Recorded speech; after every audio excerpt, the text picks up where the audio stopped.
ब्रह्मा जी ने भक्तों की स्तुति की, ठाकुर जी नहीं बोले। पर बाद में ठाकुर जी ने आज्ञा दी कि तुमने मेरे भक्तों से मेरा विछोह कराया। मैं तो ब्रजमंडल में आया हूं कि भक्तों के साथ मैं लीला करूंगा, भक्तों के साथ आनंद लूंगा और भक्तों का सामीप्य मुझे प्राप्त होगा, मेरे भक्तों को मेरा सामीप्य प्राप्त होगा। लेकिन तुमने मेरे प्राण प्यारे इन ग्वाल वालों को मुझसे दूर करने का अपराध किया है, भक्तों को मुझसे दूर करने का अपराध किया है। तो अब तुम्हें पृथ्वी पर जाना पड़ेगा और पृथ्वी पर जाकर के तुम्हें इन्हीं भक्तों के चरित्र गाना पड़ेगा। तुम भक्तों के चरित्र जब तक नहीं गाओगे तब तक तुम्हारे इस अपराध का सर्वथा मार्जन नहीं होगा। ब्रह्मा जी ने कहा भगवान जैसी आपकी आज्ञा। भगवान ने कहा कि देखो तुमने जो है एक अंध की तरह संशय किया और इस प्रकार संशय करके मेरे भक्तों को मुझसे दूर किया है, तो तुम जब पृथ्वी पर जाओगे तो अंधे होकर के तुम्हारा जन्म होगा, अंधे भी जाकर के तुम्हें जन्म लेना पड़ेगा। इस प्रकार से नाभाजी वो ब्रह्मा जी को कह दिया। ब्रह्मा जी ने आज्ञा सिरोधारी कर ली और ब्रह्मा जी को कहा कि तुम यहां ग्वाल वालों की जाति पाति देख रहे हो, ये देख रहे हो कि मैं उनके साथ बैठ रहा हूं, उनका झूठा खा रहा हूं, उनके साथ खेल रहा हूं, पर तुम जाकर के भक्तों को देखो कि मैं कैसे कैसे भक्तों के यहां जाता हूं। भगवान तो रैदास के यहां भी गए, भगवान तो जो है सबरी के यहां भी गए। सतयुग त्रेता द्वापर में तो भगवान ने सबको हृदय से लगाया ही है, पर इस कलिकाल में सर्वाधिक भगवान ने भक्तों पर कृपा दिखाई है।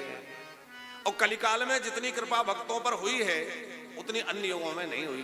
अन्य युगों में कृपा तो वही है, पर बड़े साधन के बाद, बड़ी कठिन तपस्या के बाद, बहुत साधन करने के बाद भगवान रीझते हैं। पर कलिकाल के भक्तों पर तो भगवान बहुत जल्दी रीझते हैं, कलयुग में भगवान बड़ी जल्दी कृपा करते हैं।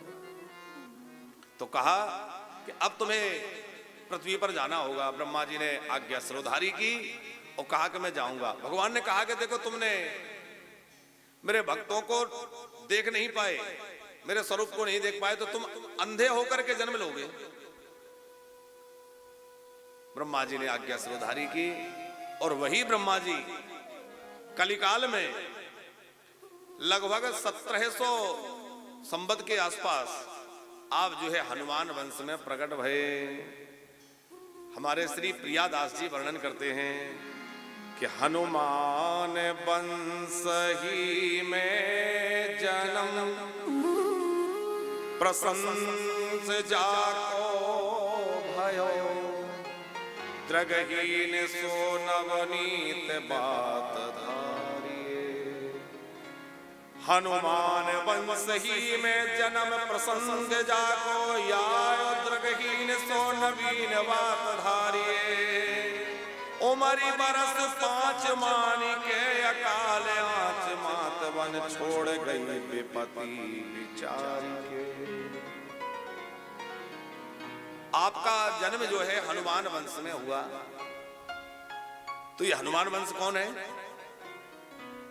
हनुमान वंश की कथा ऐसी है पंकज जी कि नाभाजी के पूर्वजों में लगभग 3 पीढ़ी पहले कोई ऐसे भय उनके संतान नहीं थी। उन्होंने खूब यज्ञ अनुष्ठान किए, खूब पुत्रष्टि यज्ञ आदि किए। अनेक प्रयत्नों के बाद भी आप जो है श्रोत्रिय ब्राह्मण थे, विद्वान थे, धर्मनिष्ठ कर्मनिष्ठ थे, तो आपने खूब साधन किया कि हमारे यहां संतान हो जाए, लेकिन संतान नहीं हुई। अब जब संतान नहीं हुई तो आपने ज्योतिषियों से दिखवाया। ज्योतिषियों ने कहा कि आपके भाग्य में तो संतान का योग है ही नहीं। फिर तो आपने हनुमान जी की आराधना आरंभ कर दी। और प्रातः स्मरणीय पूज्यपाद भक्तमाली जी श्री गणेश दास जी महाराज जी लिखते हैं कि आपने इतनी हनुमान जी की आराधना की, ऐसी हनुमान जी की आराधना की कि श्री हनुमान जी महाराज सामने प्रकट हो गए। और हनुमान जी प्रकट हुए तो उनसे प्रार्थना की कि आपसे मांगना तो नहीं चाहिए, लेकिन मैं अपने वंश की वृद्धि चाहता हूं, आप वंश वृद्धि कर दीजिए। हनुमान जी बोले कि ये काम तो मेरा नहीं है, ये तो सरकार कर सकते हैं, तो मैं सरकार से जाकर के आपकी बात रखूंगा। हनुमान जी साकेत पधारे और ठाकुर जी से प्रार्थना की, अमुक भक्त इतना भजन कर रहा है साधन और उसकी इच्छा है कि मेरा वंश बढ़े। तो राम जी ने कहा कि उसके भाग्य में तो संतान योग नहीं है। बोले संतान योग नहीं है तो क्या हो? बोले तुम अपने सामर्थ्य से कुछ करना चाहो तो कर सकते हो, उसके भाग्य में संतान का सुख नहीं है। हनुमान जी को लगा कि इतना उसने साधन किया है, इतना भजन किया है, यदि संतान नहीं हुई तो उसका भाव बिगड़ जाएगा, उसका श्रद्धा टूट जाएगी। हनुमान जी ने कहा कि निश्चित तुम्हें पुत्र होगा। राम जी से प्रार्थना की, भगवान इस भक्त का मनोरथ किसी भी प्रकार पूर्ण करिए, इसके संतान होना चाहिए। और हनुमान जी ने वरदान दे दिया कि नहीं संतान होगी। पर उनके यहां संतान हुई। तो संतान हुई तो हनुमान जी की कृपा से संतान हुई। इसलिए उन ब्राह्मण ने कहा कि मेरा वंश तो समाप्त हो रहा था, लेकिन हनुमान जी की कृपा से संतान हुई, इसलिए मैं अपने वंश का नाम ही हनुमान वंश रख दूंगा। अब आगे मेरा वंश हनुमान वंश के नाम से प्रसिद्ध होगा। तो इसलिए प्रियादास जी कहते हैं, हनुमान वंश ही में जन्म प्रसंग या को भयोद्रगहीन सो नवीन बात धारिये। उस हनुमान वंश में ही श्री नाभाजी का जन्म हुआ। नाभाजी जब जन्म लिए तो आपके नेत्र बंद थे, और यहां तक कहा जाता है कि आपके नेत्रों के स्थान पर जो है खाली ही था नेत्र। ऐसा नहीं कि केवल बंद है, नेत्र थे ही नहीं, नेत्र ही नहीं थे। थोड़े दिनों बाद पिताजी चले गए, माता अकेली अब इनको किसी प्रकार संभालती। अच्छा, भक्तों के जीवन में विपत्तियां बहुत आती हैं। आप किसी भी भक्त का चरित्र उठाकर देख लीजिए, चाहे मीरा जी को देख लीजिए, सूरदास जी को देख लीजिए, कबीरदास जी को देख लीजिए, भक्त नरसिंह जी को देख लीजिए, कितने संकट जीवन में आते हैं। पर भक्त उन संकटों से घबराता नहीं है, भागता नहीं है।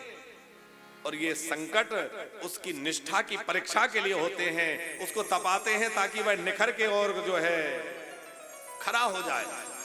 जैसे स्वर्ण को तपाया जाता है कि वो एकदम खरा बन जाए, उसी प्रकार भक्त को भगवान तपाते हैं कि तप करके वो निखर जाए और एकदम खरा हो जाए।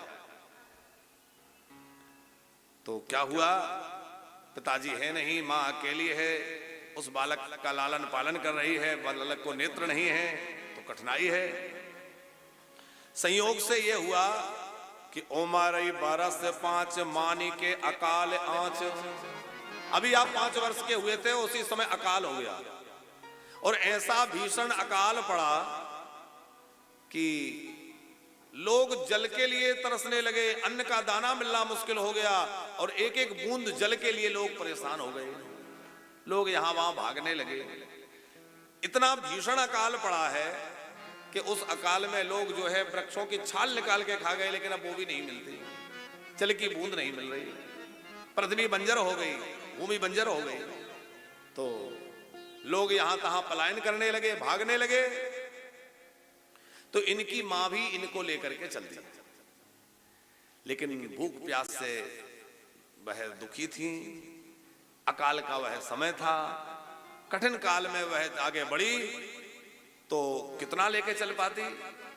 एक जगह इनको बिठा दिया और बिठाकर कहा, बेटा तुम यहां बैठना, मैं कहीं से कुछ खाने के लिए कुछ वस्तु का प्रबंध करने जा रही हूं। ऐसा कह करके उनकी मां और खाने के लिए कुछ मिल जाए इस अभिलाषा से चली गई।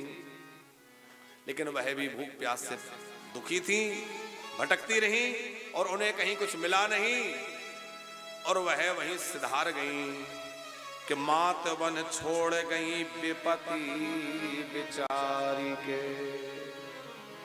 अब यहां तो अर्थ ऐसा भी निकाला जाता है कि वो वन में अकेला बालक को छोड़ करके कहीं और चली गई। हो सकता है कि कहीं चली गई, क्योंकि विपत्ति में क्या नहीं हो सकता। लेकिन श्रुति कहती है, शास्त्र कहते हैं, कुपुत्रो जायते क्वचिदपि कुमाता न भवति। माता कुमाता नहीं हो सकती। कोई माँ अपने भूखे बालक को, अंधे बालक को, छोटा 5 वर्ष का बालक कैसे वन में छोड़ जाए। तो माँ कहां चली गई? बोले माता वन छोड़ गई विपत्ति बिचारिये। विपत्ति विचार के, और माता ने खूब जो है प्रयत्न किया कि कुछ मिल जाए, लेकिन जब नहीं मिला तो सिधार गई, मां चली गई।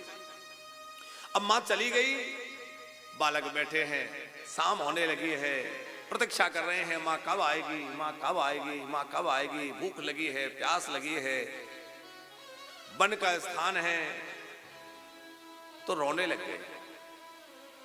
अब बालक ही तो है, रोने लग गए। और जब रोने लग गए तो वहीं ठाकुर जी ने कृपा करके सदगुरु को भेज दिया, दो संत वहां पधार गए।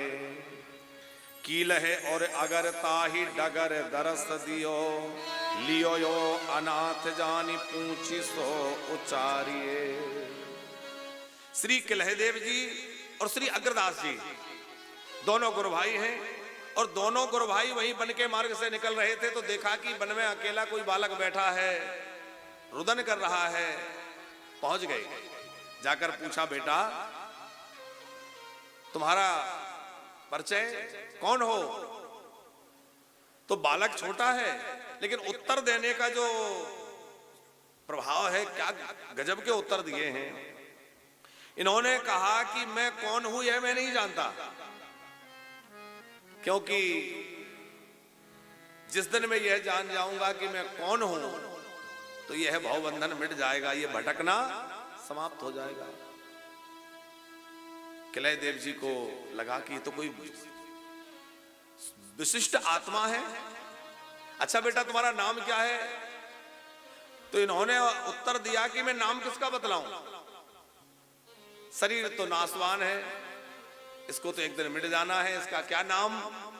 और आत्मा अनाम है, आत्मा का कोई नाम होता नहीं है। आत्मा ना स्त्री है ना पुरुष है, इसका कोई निश्चित स्वरूप तो है नहीं, तो इसका कोई नाम नहीं है, मैं क्या नाम बतलाऊं? तो समझ गए कि ये कोई ऐसी वैसी आत्मा नहीं है, कोई दिव्य आत्मा है। किलहदेव जी को बड़ी दया लगी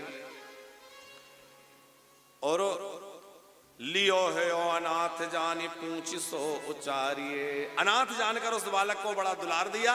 पूछा, बेटा क्या बात है, क्यों रो रहे हो? कहा कि मेरी माँ इस तरह से चली गई और मैं माँ की प्रतीक्षा में यहाँ अकेला वन में बैठा हूं।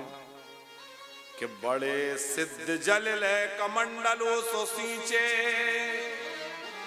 कि बड़े सिद्ध जल ले कमंडलो सो सींचे, नैन चैन भयो खोले जग जोरी सो निहारिए। वो दोनों सिद्ध महापुरुष, उन्होंने कमंडल से थोड़ा जल लिया और बालक के ऊपर छींटा दिया, तो कहां तो नेत्रों के स्थान पर कुछ था ही नहीं, और जैसे ही जल के छींटे पड़े तो दोनों नेत्र खुल गए और दृष्टि प्राप्त हो गई। नाभाजी को दृष्टि मिल गई, नेत्र प्रकट हो गए। यह है संत की महिमा कि एक समर्थ संत ने कृपा करके एक उस बालक को दृष्टि दे दी जिसको आंख ही नहीं है। संत क्या नहीं दे सकते? संत चाहे तो हमारा प्रारब्ध बदल दे, संत कृपा करें हमारा भाग्य बदल जाए, संत कृपा कर दें तो जो भगवान नहीं दे रहे हो वो संत कृपा करके प्रदान कर दें, क्योंकि संतों की बात भगवान भी नहीं टालते। संतों की बात भगवान नहीं टालते। पंकज जी, एक बार एक भक्त ने खूब साधन किया, संतान नहीं थी, संयोग से देवर्षि नारद जी मिल गए। तो नारद जी से कहा, भगवान अब आप जैसे महापुरुष का दर्शन हुआ है तो कृपा करके ऐसी कृपा कर दीजिए कि मुझे संतान हो जाए। नारद जी ने कहा कि मैं भगवान से जाकर पूछूंगा। नारद जी भगवान के पास गए, भगवान से प्रार्थना की। भगवान ने कहा कि उसके भाग्य में संतान का योग नहीं है। नारद जी उदास होकर लौट गए। कुछ दिनों बाद नारद जी का पुनः वहां से निकलना हुआ, तो उस गृहस्थ के यहाँ सोचा कि चलो बेचारा बड़ा उदास रहता है, दुखी है, संतान नहीं है। वहां से गए तो उसके यहाँ संतान खेल रही है, 2-2, 3-3 बालक उसके हैं।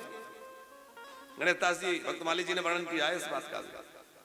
तो उन्होंने देखा कि बालक खेल रहे हैं, तो देवर्षि नारद चकित हो गए कि इसके भाग्य में तो बालक है ही नहीं, संतान योग था ही नहीं।